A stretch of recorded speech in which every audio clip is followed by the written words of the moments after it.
আসসালামু আলাইকুম। স্বাগতম সবাইকে আজকের ফিজিক্স ক্লাসে। তো আমরা মূলত আলোচনা করতেছিলাম কৃষি গুচ্ছ ভর্তি পরীক্ষার ফিজিক্স নিয়ে। তো আমাদের আজকে গতকাল আমরা ভেক্টর চ্যাপ্টারটা কভার করছিলাম। আজকে আমরা কাজ, শক্তি ও ক্ষমতা চ্যাপ্টারটা শুরু করব এবং ফার্স্ট পার্ট আপলোড করব এবং এর পরে পর্যায়ক্রমে আমাদের সেকেন্ড পার্ট আসবে। তো আমরা প্রথমেই কাজের জন্য মানে কাজের আমরা একটা ফর্মুলা দিয়ে শুরু করি। যেহেতু আমাদের রিভিশন ক্লাস, আমি ধরে নিব এই চ্যাপ্টার সম্পর্কে আমাদের মোটামুটি যে কনসেপ্ট এটা আমাদের জানা আছে। আমি সেটা ধরে নিয়ে সামনে আগাবো। দেখো, তাহলে আমরা ডট গুণন করার সময় লিখি যে এফ এস কস থিটা। এখন আমরা যখন ডট গুণন করি তখন আমরা বলে দেই যে ডট গুণন করলে আমাদের যে মানটা আসবে এটা হচ্ছে আমাদের স্কেলার একটা ফর্ম হবে। তাহলে তুমি এইখান থেকে বুঝলা যে কাজ হচ্ছে আমাদের একটা স্কেলার রাশি। আচ্ছা, এখন একটা জিনিস খেয়াল করো, কাজের মাত্রা আমাদের কোশ্চেনে চাই। আমি যখন কাজের মাত্রা বের করব, তো কাজের মাত্রার জন্য আমার এই অংশটুকুর কোনো ভ্যালু আসে না, মানে কোনো একক আসে না। আমরা শুধু এফ এস নিয়ে কাজ করবো। তো তুমি প্রথমে করবা কি, এই এফ কে আমি এম এ লিখলাম এবং এস টাকে এস করলাম, মানে যেটাকে ভাঙা যায় তুমি ভেঙে নিবা। আচ্ছা, তো আমরা এইটাকে বলি হচ্ছে মাস, এটাকে বলি অ্যাক্সিলারেশন এবং এটা হচ্ছে আমাদের সরণ। তাহলে আমরা ভরের একক বলি হচ্ছে কেজি, আর ত্বরণের একক বলি হচ্ছে মিটার পার সেকেন্ড স্কোয়ার, আর সরণের একক হচ্ছে আমাদের মিটার। আমি এইখান থেকে যদি সবগুলা গুণন করে দিই তাহলে মিটার মিটার গুণ করে মিটার স্কোয়ার এত। তাহলে এটা আমাদের একক, বা যেটাকে আমরা প্রকাশ করি হচ্ছে জুল দিয়ে। তো যেটাই হোক, এটাকে আমরা জুল দিয়ে প্রকাশ করি। এখন আমি এইখান থেকে দেখো মাত্রাটা বের করব। তো মাত্রা বের করার সময় মনে রাখবা, মাস এটার ভর হচ্ছে কেজি এবং মাত্রা হচ্ছে ক্যাপিটাল এম, যেটাকে আমরা থার্ড ব্র্যাকেটের মধ্যে দিয়ে ক্লোজ করে দেই। এরপরে মিটার স্কোয়ার আছে না, এটা হচ্ছে আমাদের মাস, এটা কিন্তু মাস। এরপরে আমাদের আছে হচ্ছে সরণ, যেটাকে আমরা বলি হচ্ছে সরণ। এটার একক হচ্ছে মিটার। আর এইটাকে আমরা প্রকাশ হচ্ছে লেন্থ দিয়ে, লেন্থের এল দিয়ে এটাকে প্রকাশ করি। এরপরে আছে আমাদের হচ্ছে সময় বা টাইম। তো দেখো, সময়কে আমরা প্রকাশ করি হচ্ছে এস দিয়ে, সময়ের একক, এবং মাত্রাকে প্রকাশ করি টাইমের টি দিয়ে। এখন এই ভ্যালুগুলো তুমি যদি এখানে বসাও, দেখো কেজির জন্য আমি পাইছি ক্যাপিটাল এম, তাহলে ক্যাপিটাল এম। মিটারের জন্য আমি পাইছি এল, তাহলে এল উপরে দেখো একটা স্কোয়ার আছে, তাহলে এটাকে আমরা স্কোয়ার করে দিলাম।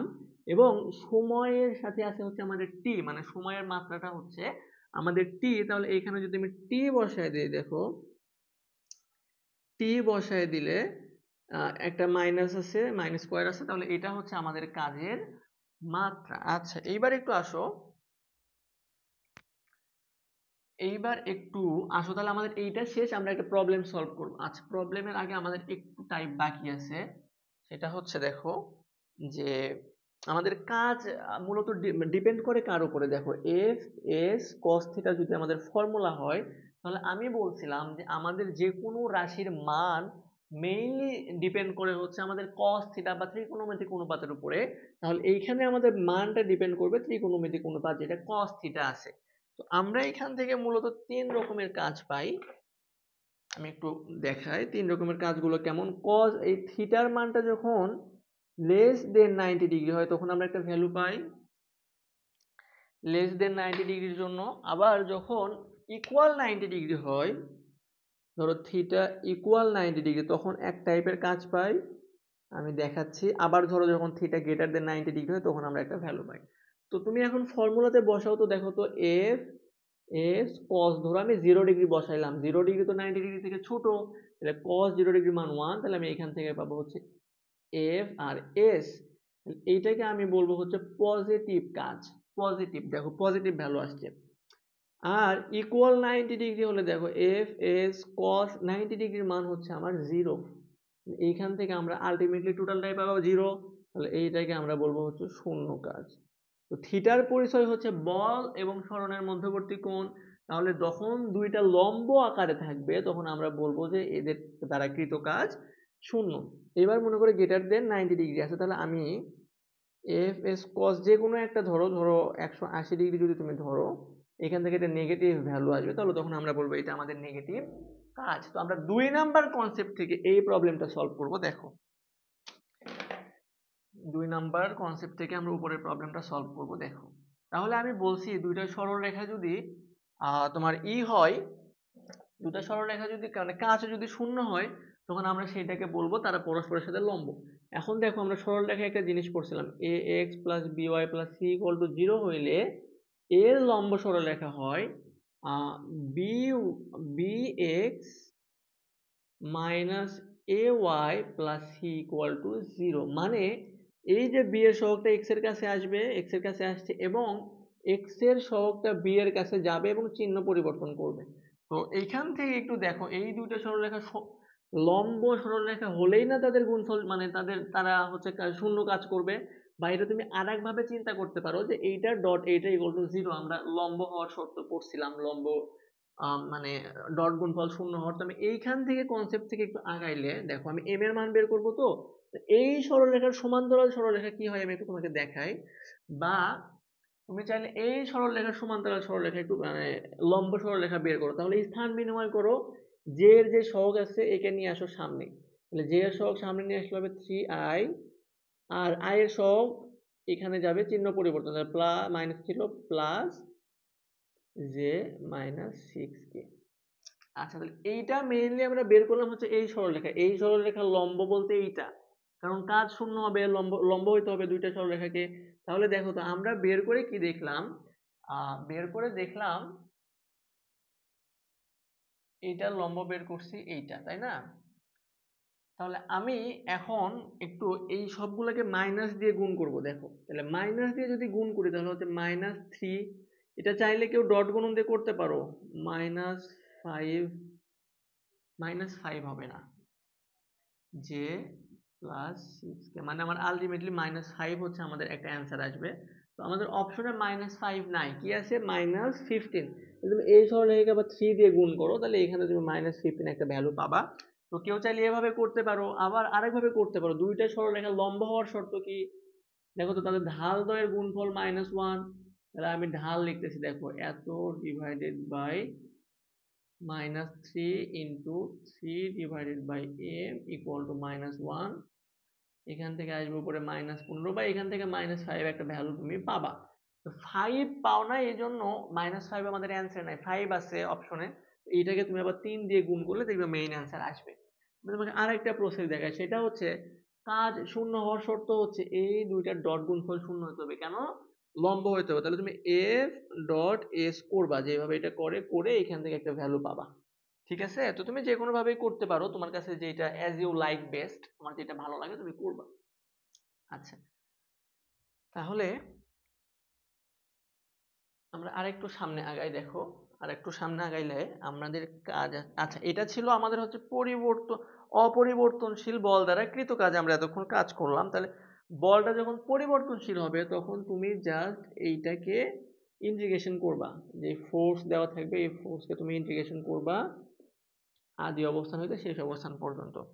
এটাকে ইন্টিগ্রেশন করলে তুমি একটা ভ্যালু পাবা। তো আমাদের দেখো একটা ম্যাথ আছে এরকম, যে এই x এর মান দেওয়া হচ্ছে তোমার 0 থেকে 2 পর্যন্ত, আর এই f এর একটা ফাংশন দেওয়া, আমি ফাংশনটা লিখতেছি দেখো, 6x² - 4x, 6x² - 4x dx। মানে এইটাকে ইন্টিগ্রেশন করলে তুমি যে মানটা পাবা সেটাই আমাদের কাজের মান। তো ইন্টিগ্রেশন কিভাবে করতে হয় এটা তোমার ম্যাথ টিচার, যে তোমাকে ম্যাথ শেখায় উনি তোমাকে ইন্টিগ্রেশনটা করা শিখে দিবে। ঠিক আছে? তাহলে আমরা একটু সামনের দিকে যদি আগাই, দেখো আমাদের এখানে আরেকটা কনসেপ্ট আছে। তার আগে আমি একটু তোমাকে সরণের কনসেপ্টটা একটু বলে দিই। দেখো সরণটা কি, মনে করো আমি এইভাবে যাত্রা করে এই পয়েন্টে গেলাম, এইটা হচ্ছে আমার এ পয়েন্ট, এইটা হচ্ছে আমার বি পয়েন্ট। এইখান থেকে এই যে এই পথে গেলাম, এটা হইতেছে আমার দূরত্ব। আর সরণ হচ্ছে আদি বিন্দু থেকে শেষ বিন্দু পর্যন্ত অঙ্কিত সরলরৈখিক দূরত্ব। তাহলে এইখান থেকে এই পর্যন্ত তুমি একটা সরলরৈখিক দূরত্ব করলে এই লাল অংশটুকু হবে হচ্ছে আমাদের সরণ। তো আমাদের একটা প্রশ্ন এরকম আছে, দেখো তাহলে চিন্তা করো তো, সরণ আর বলের গুণফলই তো কাজ। তাহলে এই দুইটার মধ্যে যে কোনো একটা যদি 0 হয় তাহলে আমাদের আলটিমেটলি কাজ 0 হবে। আমাদের এইরকম একটা কোশ্চেন দাও, একটা বস্তু এ থেকে বি তে গেছে, আবার সে বি থেকে ঘুরে এ তে আসছে, মানে এই পয়েন্টে আলটিমেটলি সে আসছে। তাহলে আমরা কি করি, আদি বিন্দু থেকে শেষ বিন্দু সরলরৈখিক দূরত্ব, তাহলে আদি বিন্দু এভাবে গেল আবার আসলো, তাহলে আদি বিন্দু শেষ বিন্দু মূলত একটাই। তাহলে সরণ আমাদের 0, w = f s F into zero, ultimately আমাদের কাজ হবে শূন্য। এই ছিল আমাদের একটা কনসেপ্ট, একটা প্রবলেম ছিল। আমরা এখন সামনের প্রবলেমগুলো দেখি। তো এবার আমাদের কাজের কনসেপ্ট মোটামুটি শেষ। এবার আমরা একটু শক্তির কনসেপ্টে যাব। তো শক্তি আমাদের দুই রকমের, একটা হচ্ছে আমাদের বিভব শক্তি, একটা হচ্ছে আমাদের গতিশক্তি। তাহলে আমরা একটু গতিশক্তি নিয়ে কথা বলি। গতিশক্তি equal to half m of v square. এই ভির পরিচয় না শেষ বেগ না, এই ভির পরিচয় হচ্ছে যেই বিন্দুতে তুমি গতিশক্তি চাচ্ছ সেই বিন্দুতে বেগ। তো এইখান থেকে আমাদের একটা ফর্মুলা আসে, সেটা হচ্ছে এখান থেকে আমাদের একটা আমরা এখান থেকে ভর বেগের একটা সূত্রে চলে যাব। এটা আমাদের পরীক্ষার জন্য অনেক ইম্পর্টেন্ট। তো এটার জন্য আমি কি করব দেখো, উপরের উপরের অংশটাকে আমি এম দিয়ে গুণন করব। তাহলে এখানে ছিল মনে করো আমাদের হাফ, আমি বাইরে রাখলাম। উপরের অংশকে এম দিয়ে গুণ করলে এম স্কোয়ার ভি স্কোয়ার। তো আমি এম স্কোয়ার দিয়ে গুণ করে ভুল করলাম না ইকুয়েশনে, তাহলে আমি বলবো আমার ভুল হয়ে গেছে, সরি আমার এম স্কোয়ার দিয়ে গুণ করা ঠিক হয় নাই। আমি তাহলে আবার এম স্কোয়ার দিয়ে ভাগ করে দিই, এম দিয়ে নিচে ভাগ করে দিচ্ছি। এম দিয়ে গুণ করলাম, নিচে ভাগ করলাম। এখন দেখো এই টু এম কে নিচে আলাদা করে লেখো, আর উপরে দেখো তো ভর আর বেগের গুণফলকে আমরা বলি ভরবেগ। তাহলে P square divide by two M. তো এটা একটু মনে রাখবা, E K equal to P square divided by two M. এটা পরীক্ষায় আসে, হ্যাঁ, যে গতিশক্তির সাথে ভর বেগের যে সম্পর্ক, এটা পরীক্ষায় আমাদের আসে। তাহলে এটা যদি হয়ে যায়, আমরা আরেকটু কথা বলবো এই প্রবলেম নিয়ে। দেখো যে প্রবলেমটা আমাদের এরকম বলছে যে ভর অর্ধেক করলাম। প্রবলেম এরকম যে ভর অর্ধেক করলাম, এটা একটা বলা আছে। এরপরে বলছে বেগ দ্বিগুণ করলাম, তাহলে বেগ করলো 2 গুণ। তাহলে তোমার কাছে জানতে চাইছে যে গতি শক্তির পরিবর্তন কত, তাহলে গতি শক্তি সমান কত, এটা আমাদের কাছে জানতে চাইছে। এখন এইখান থেকে তুমি আসো তো, দেখো তো কি আছে। তো এইখান থেকে আসলে তুমি একটা ক্যালকুলেশন পাবা, সেটা হচ্ছে মনে করো প্রথমে আমি ই কে 1 ধরলাম এখানে এখানে। তো ভরকে অর্ধেক করছে ভালো কথা, কিন্তু ভরটা আমাদের কত ছিল এইটা কিন্তু আমাদেরকে বলেনি। আমরা একটু সূত্র তৈরি করব কিভাবে দেখো তো। আমরা এইভাবে লিখি, ই কে ইজ প্রপোর্শনাল টু, যতগুলো ধ্রুবক পদ আছে সবগুলো তুলে দেবো। তাহলে এখানে ধ্রুবক পদ আছে হাফ, তাহলে হাফ তুলে দিয়ে আমরা এখানে লিখবো এম ভি স্কোয়ার। এটা আমরা সূত্র থেকে একটা সূত্র তৈরি করলাম। এই ছিল আমাদের কথা। এখন এইখান থেকে আমি কি করব দেখো, এইখান থেকে আমি লিখবো এইটা এর পাশে ভাগ অবস্থায় আছে না, এইটাকে তুমি আচ্ছা ওইটা তুলে দিয়ে তুমি যদি সমানুপাতিক চিহ্ন তুলে দিতে চাও, তখন আমরা একটা ইকুয়াল নিয়ে আসি এবং কনস্ট্যান্ট নিয়ে আসি। ধরো কে কে একটা কনস্ট্যান্ট আমরা নিয়ে আসলাম। তাহলে এখন ভাগ করো, দেখো E K divided by M V square equal to K বা কনস্ট্যান্ট, মানে গতিশক্তিকে তুমি এম ভি স্কোয়ার দিয়ে ভাগ করলে বারবার সেম মানটাই পাবা। তাহলে আমরা একটু আগাই, দেখো আমাদের কি বলছে। এই লাইন থেকে আমরা আগাবো। দেখো তাহলে ই কে, তাহলে আমি লিখি, দেখো E K 1 equal to K into m 1 v 1 এর উপর স্কোয়ার। আবার আমাদের জানতে চাইছে যে পরিবর্তন করলে আমাদের মানটা কেমন হবে, মানে ভরকে অর্ধেক করলে। তো আমি এই যে কেটা রাখলাম, এখন ভর প্রশ্নে দেওয়া নাই, তো আমি ভরটাকে ধরবো 1, বেগটাও দেওয়া নাই, বেগটা আমি কি ধরলাম, আমি 1 আমার সুবিধার্থে। তুমি জিরো ধরলে জিরো হয়ে যাবে, জিরো ধরবো না, আমরা 1 ধরবো বা 2 ধরবো, মানে যেটা কাছাকাছি একটা মান সেটা ধরবো। তাহলে দেখো তো এইখানে আমার ছিল 1, এইখানে ধরো আমাদের উপর 1 এর উপর স্কোয়ার। এখন আমার জানতে চাইছে কে টুটা কত হবে, ঠিক আছে, মানে ই কে টুটা। তাহলে ভরকে আমরা করছি অর্ধেক, তাহলে 1 কে অর্ধেক করো, এবং বেগকে দ্বিগুণ করছি, তাহলে বেগকে দ্বিগুণ করে তার উপরে স্কোয়ার। আমরা কত পাই দেখো তো, কে ইন্টু হাফ ইন্টু 4, তাহলে এটা কাটা, তাহলে 2। এইটা ই কেটা আগে ছিল শুধু কে, পরে হইল 2 কে, তাহলে কয় গুণ হয়েছে, দ্বিগুণ হয়েছে। এটাই আমাদের অ্যান্সার। তো ফর্মুলা থেকে আমরা এভাবে ফর্মুলা ডিরাইভ করব। আচ্ছা, এবার আমরা একটু গতি শক্তি নিয়ে বিভব শক্তি নিয়ে কথা বলি। এটা আমাদের গতি শক্তির কনসেপ্ট শেষ এতটুকুই। এবার আমরা একটু বিভব শক্তি নিয়ে কথা বলবো। দেখো তাহলে বিভব শক্তি কিভাবে আসে একটু দেখো। মনে করো এইখানে একটা বস্তু ছিল নিচে এরকম, এই বস্তুটাকে আমি তুলে এই উচ্চতায় তুলে এখানে নিয়ে আসছি। এর মধ্যে সঞ্চিত বিভব শক্তি হচ্ছে mg h। এই h এর পরিচয় হচ্ছে বস্তুকে ভূমি থেকে তুমি কত উচ্চতায় তুলছো, এটা হচ্ছে আমাদের বিভব শক্তি। আমাদের একটা প্রশ্ন আমি এখন একটু সলভ করব। দেখো, একটা বস্তুকে এই পয়েন্ট থেকে ছেড়ে দেওয়া হয়েছে মুক্তভাবে, নিচে আসছে, জিজ্ঞাসা করছে যে এইখানে গতিশক্তি কত এই পয়েন্টে ভূমি স্পর্শ করার পূর্ব মুহূর্তে। আচ্ছা, তো আমরা এইখান থেকেই শক্তির সংরক্ষণশীলতা নীতির কনসেপ্টে প্রবেশ করব। সেটা কেমন দেখো তো, আমি এই পয়েন্টে, ধরো এই পয়েন্টকে দিলাম এ পয়েন্ট, এই পয়েন্টকে দিলাম বি পয়েন্ট, স্পর্শ করার ঠিক পূর্ব মুহূর্তে। তো ই কে এর ফর্মুলা কি দেখো, E K equal to half M V square. তো তোমার দেওয়া আছে এইচ, মনে হয় মেবি দেওয়া এইচ মেবি দেওয়া হচ্ছে 1000 মিটার। আমার এইচ দেওয়া মানে 1 কিলোমিটার দেওয়া, আমি মিটারে নিয়ে গেলাম 1000 মিটার। এবার দেখো তো, আমাদের ভি জানতে হবে এই পয়েন্টে। তো আবার এখান থেকে ভি বের করা একটু টাফ, বাট করতে পারবা। তো আমি একটা খুব ইজি একটা কনসেপ্ট ইউজ করব, সেটা হচ্ছে আমরা জানি যে কোনো একটা বস্তুর যাত্রাপথের প্রত্যেকটা বিন্দুতে আমার হচ্ছে শক্তিটা সংরক্ষণশীল থাকে। তাহলে এই পয়েন্টে টোটাল এনার্জি, তাহলে আমি দেখো লিখবো এম জি এইচ এ, মানে এই পয়েন্টে বিভব শক্তি প্লাস এই পয়েন্টে গতি শক্তিটা কত চিন্তা করো তো। গতি শক্তির ফর্মুলা কি, হাফ এম ভি স্কোয়ার। তাহলে এই পয়েন্টে বস্তুটার বেগ ছিল 0। এই ভি এর পরিচয় শিখছিলাম, যেই পয়েন্টে বেগ সেই যেই পয়েন্টের বিভব শক্তি সেই পয়েন্টের বেগ। তাহলে দেখো এখানে কোনো বেগ নাই, এটা 0। যখন এই পয়েন্টে আসো, এই পয়েন্টে কি বলছে, যে তাহলে এই পয়েন্টে তো স্পর্শ করার পূর্ব মুহূর্তে আমাদের এম জি এস এর এইচটা কত হবে, 0। এইখান থেকে আমি পাবো হাফ এম ভি বি এর উপর স্কোয়ার। আমাকে এই ভ্যালুটা বের করতে বলছে, টোটাল ভ্যালুটা। আমি এই ভ্যালুটা বের করে, মনে করো যদি পাই 5, তাহলে শক্তির সংরক্ষণশীলতা নীতি বলে আমরা ওই হায়ার পয়েন্টেও ভ্যালুটা পাবো 5।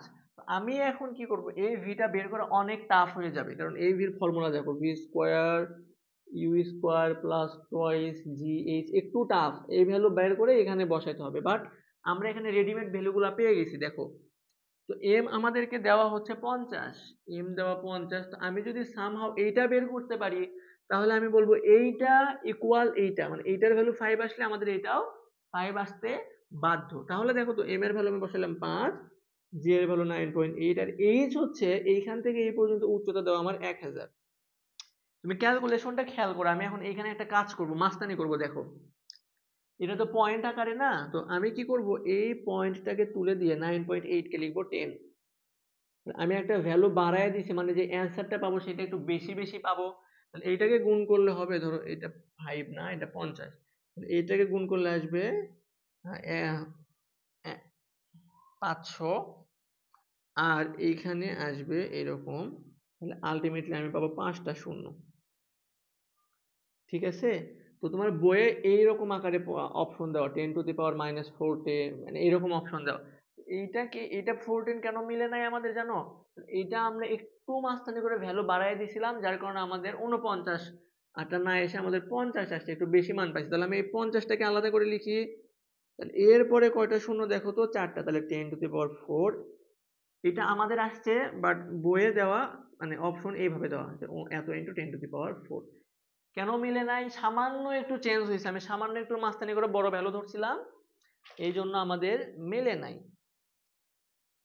আচ্ছা, তাহলে আমাদের আরেকটা ফর্মুলা আছে যে কৃত কাজ ইকুয়াল টু গতিশক্তির পরিবর্তন। এটা একটু দেখে নিবা, তোমাকে যদি এইরকম প্রশ্ন বলা হয় যে কোন একটা বস্তুর গতিশক্তির পরিবর্তন হচ্ছে 50, তাহলে কৃত কাজ কত, তাহলে মনে রাখবা গতিশক্তির পরিবর্তনটাই হচ্ছে আমাদের মেইনলি কৃত কাজ।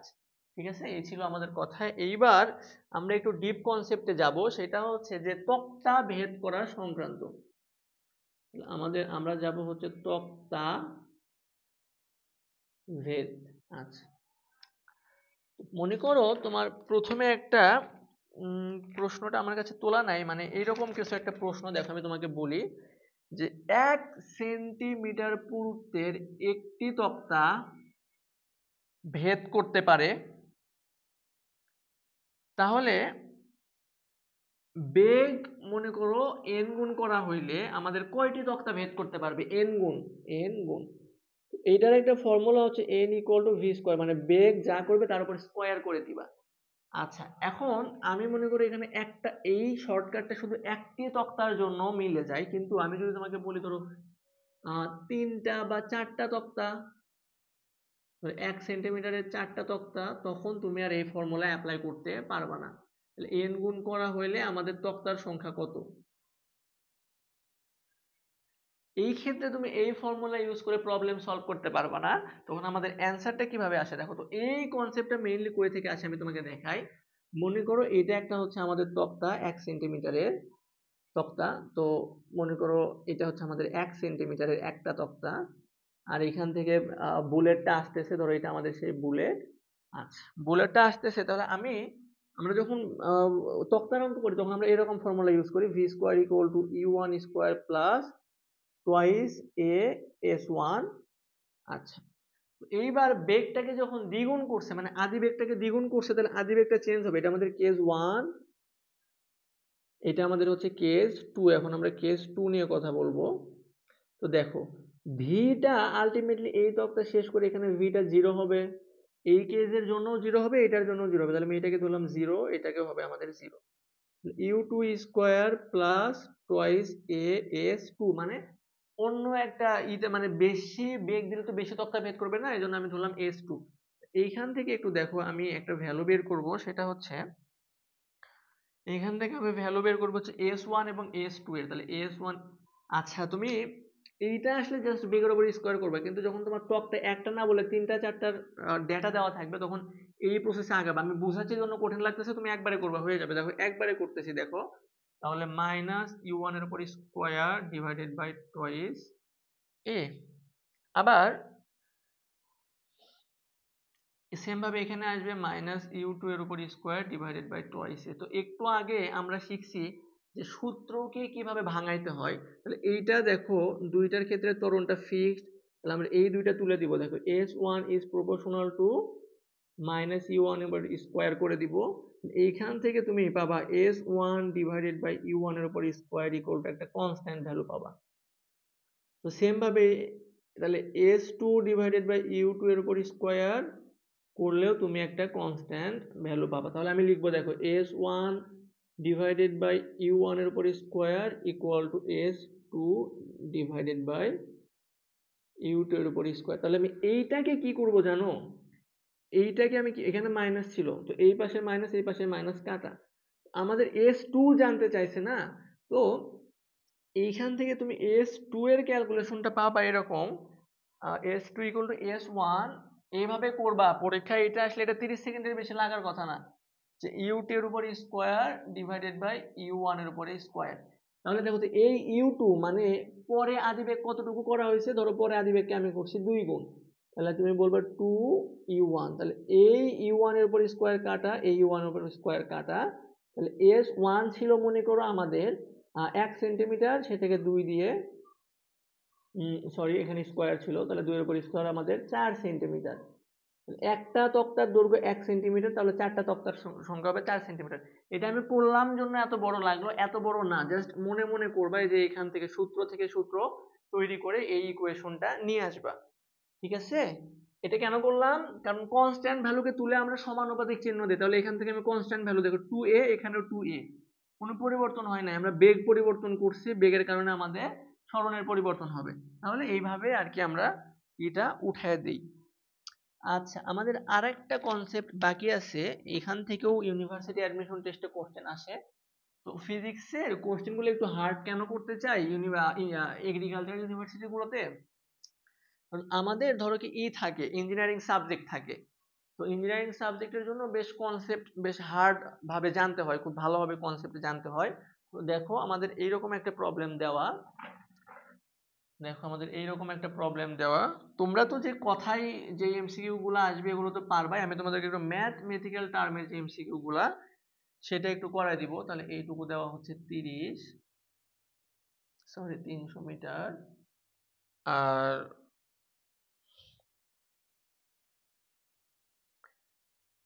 300 মিটার, আর হচ্ছে আমাদের এখানে মুক্তভাবে পড়ন্ত, মানে এখানে ইউটা আমাদের 0। তো জানতে চাইছে গতি শক্তি বিভব শক্তির অর্ধেক।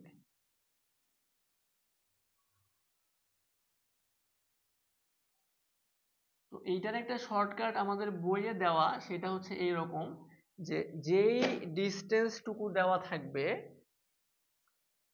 আচ্ছা আমি তোমাকে একটু করাই দেখাই দিই দেখো। তাহলে গতি শক্তি বিভব শক্তির অর্ধেক মানে তুমি এইভাবে লিখবা, গতি মানে একটা বস্তু মুক্ত হবে পড়তেছে, বলছে কোন উচ্চতায় গতি শক্তি বিভব শক্তির অর্ধেক হবে। তাহলে আমি ধরলাম, মনে করো ভূমি হইতে এক্স উচ্চতায় গতি শক্তি বিভব শক্তির অর্ধেক হবে। তো এক্স এর ভ্যালুটা আমার কাছে জানতে চাইছে। এখন দেখো তো, গতি শক্তি ইকুয়াল টু গতি শক্তি বিভব শক্তির অর্ধেক, তাহলে আমি লিখবো গতি শক্তি ইকুয়াল টু বিভব শক্তি। তাহলে বিভব শক্তির কেমন অর্ধেক, তাহলে আমি এটাকে হাফ দিয়ে গুণ করলাম। তাহলে আমাদের একটা শর্টকাট আছে, তুমি চাইলে মনে রাখতে পারো যে আমাদের টোটাল যে উচ্চতা আছে এইটাকে আমরা ভাগ করবো হচ্ছে গুণন সংখ্যা দিয়ে, যেটাকে আমরা বলি হচ্ছে n+1, মানে যত গুণ বলবে তার সাথে 1 যোগ করব। তাহলে দেখো তো, এই 2টাকে আমি যদি এই পাশে পার করি, তাহলে 2 into E K equal to EP, মানে বিভব শক্তি। এই n এর পরিচয় হচ্ছে যে গতি শক্তি কত গুণ, এইটা মনে রাখবা। এই n এর পরিচয় হচ্ছে গতি শক্তি কত গুণ, এটা হলো ই কে কত গুণ। ই কে যত গুণ হবে, তোমার প্রশ্নে যদি এটা উল্টায় দেয় যে বিভব শক্তি গতি শক্তির অর্ধেক, কথা বুঝো, তখন এই ফর্মুলাটা চেঞ্জ হয়ে যায়। ঠিক আছে, এখানে মনে রাখবে n এর পরিচয় হচ্ছে গতি শক্তি কত গুণ। দেখো তাহলে এখানে ছিল হাফ, হাফ ছিল, তাহলে এটাকে পাশে পার করলাম। তাহলে গতি শক্তির সাথে যত গুণ অবস্থায় আছে সেটা হচ্ছে আমাদের n। এইচ হচ্ছে আমাদের 300 না, এইচ হচ্ছে আমাদের আছে আচ্ছা, এটা শর্টকাট ফর্মুলাটা আমার এই মুহূর্তে মনে নাই, আমি তোমাদেরকে এটা সামনের দিন দেখাই দিবনি। আমি একটু তোমাদেরকে মেইন প্রসেসে যদি এই প্রবলেমটা সলভ করাতে চাই কিভাবে আসে, তা আমাদের এটা মেইন প্রসেসে সলভ করার দরকার নেই, আমি শর্টকাটটা দেখে এটা তোমাদেরকে সামনের দিন বলে দিবনি। এইটা মূলত আসবে, ঠিক আছে, এটা আমি সামনের দিন দেখবো, দেখে এটা আমি তোমাদেরকে করে দিব না। তাহলে আমাদের আর সামান্য কিছু টপিক বাকি আছে, তো ওই টপিকগুলো করলে আমাদের মোটামুটি কাজ শক্তি ক্ষমতার ম্যাথমেটিক্যাল যে প্রবলেমগুলো আছে এগুলো সলভ করা হয়ে যাবে। আমরা ইনশাল্লাহ আশা করতেছি রমজানের আগেই আমরা ফার্স্ট পেপারটা শেষ করে ফেলবো। এরপর রমজানের পরে কিছু ক্লাস দিয়ে হয়তো সেকেন্ড পেপারটা আমরা শেষ করব। তো আজকের ক্লাস এ পর্যন্ত থাকবে। তোমরা নিজেদের ফ্রেন্ডদেরকে মেসেঞ্জার গ্রুপটাতে অ্যাড করে দিবা এবং আমাদের কোর্স সম্পর্কে জানাবা, তোমাদের ক্লাস কেমন লাগে সেটাও তাদের সাথে শেয়ার করো। আর কোনো কিছু বুঝতে প্রবলেম হলে আমাকে জানাবা যে আমার এই টপিক বুঝতে প্রবলেম হচ্ছে, আমি সেটা তোমাকে বুঝাই দিব পার্সোনালি। তো ঠিক আছে, ভালো থাকো সবাই, সবাইকে ধন্যবাদ, আসসালামু আলাইকুম।